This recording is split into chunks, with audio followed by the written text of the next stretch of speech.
নমস্কার বন্ধুরা, কেমন আছেন সবাই? প্রতি বছরের মতো এবছরও চলে আসলাম আচার বানাতে। আর আচার বানানোর জন্য এখানে দেখুন মেথি মৌরির ভাগটা বেশি আছে পাঁচফোড়নের মধ্যে। পাঁচফোড়ন, আর এদিকে অল্প একটু জিরে নিয়েছি আর শুকনো লঙ্কা। আর এদিকে আমটা কেটে লবণ হলুদ দিয়ে একটা রোদ্র দিয়ে নিয়েছিলাম, এক রোদেই যা শুকিয়েছে। তো অনেকটা রোদ করেছিল ভীষণ, ওই জন্য আমটা দেখুন একটু মতো হয়ে গেছে। মিষ্টি আচার করব, প্রতি বছর আম তেল করি, কিন্তু এবছর ভাবছি একটু মিষ্টি আচার করব। তো দেখুন মিষ্টি আচার করার জন্য এই মশলাগুলো নিয়েছি, কড়া তো অলরেডি বসিয়ে দিয়েছি। এইবার এই মশলাগুলো আমি খালি খোলায় খালি কড়াইতে ভেজে নেব।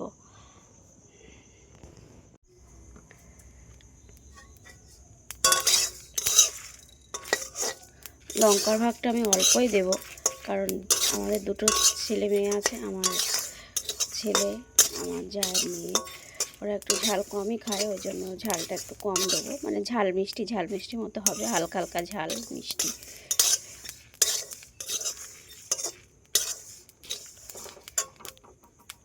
শুকনো কলায় ভেজে এটা মিক্সিতে আমি গুঁড়ো করে নেব, শিলে আর বাটবো না, এখন মিক্সিতে গুঁড়ো মানে একটু করে নেব। তেলে ফোড়ন দেওয়ার জন্য আমি তিনটে শুকনো লঙ্কা রেখে দিয়েছি, এগুলো আমি তেলে ফোড়ন দেবো পাঁচফোড়নের সঙ্গে। আর মশলাটা কিন্তু অলরেডি ভাজছি।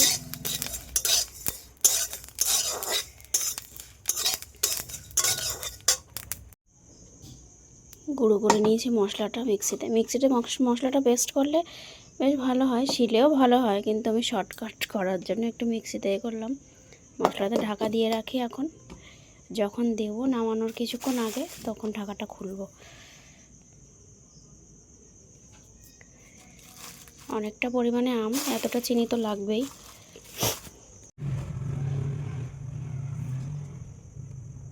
কড়াই বসিয়ে দিয়েছি, এবার তেল দিয়ে দেবো, সর্ষের তেল।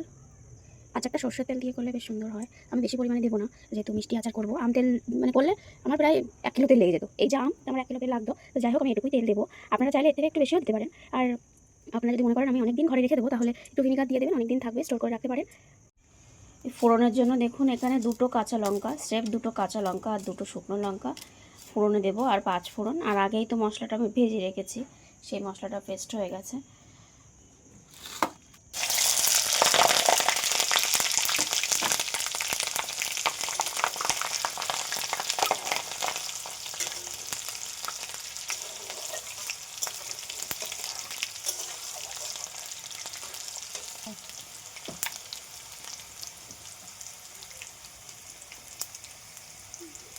আমগুলো দিয়ে দেবো, আমগুলো থেকে একটু জলটা ছেড়ে দিলে একটু সিদ্ধ মতো হয়ে আসলে তারপরে চিনিটা দেবো।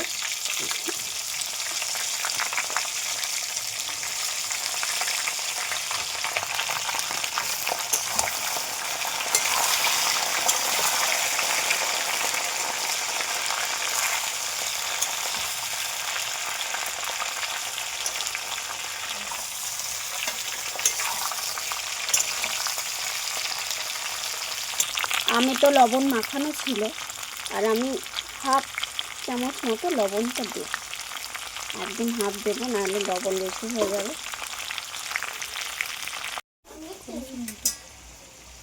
দেখুন আম কিন্তু সিদ্ধ হয়ে গেছে, আমি চেপে দিয়েছি, দেখুন অলরেডি আম সিদ্ধ হয়ে গেছে। এবার চিনিটা দেবো। আমি একটু খাবো, আজ আমি খাবো কিন্তু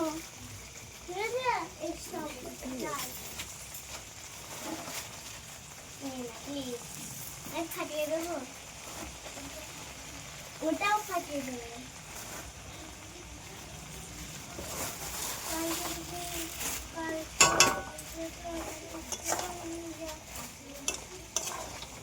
একদম লো ফ্লেমে আস্তে আস্তে নাড়তে থাকবো, চিনিটা যাতে গলে।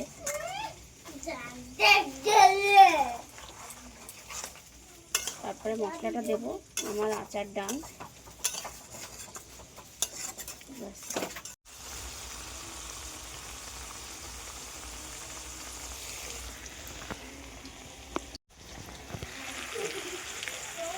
দেখুন যে মিক্সিতে যে মশলাটা করে রেখেছিলাম, সেই মশলাটা কিন্তু আমি এবার দিয়ে দেবো। আমার আম কিন্তু সিদ্ধ হয়ে গেছে, তো এইভাবে বানিয়ে খাবেন, খুব সুন্দর লাগে।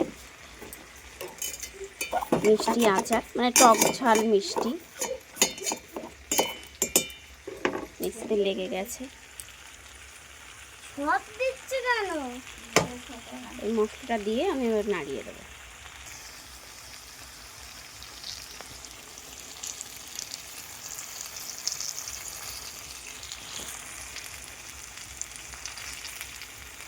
গামলাতে নামিয়েছি, কারণ গরম বয়নে ঢাললে আর বয়ন, কাঁচের বয়ন ফেটে যাবে, তাই জন্য। দেখুন একটু মশলা মশলা মিষ্টি মিষ্টি টক টক ঝাল ঝালও করেছি। বেশ যাদের একটু জ্বর ঠর হলে মুখ অরুচি হয়ে যায় মুখটা, তাদের ক্ষেত্রে কিন্তু খুবই ভালো, বানিয়ে খাবেন, খুবই ভালো হয়েছিল। তো টাটা। ভিডিওটা কেমন লাগলো অবশ্যই কিন্তু জানাবেন, আর আমার চ্যানেলটাকে সাবস্ক্রাইব করবেন।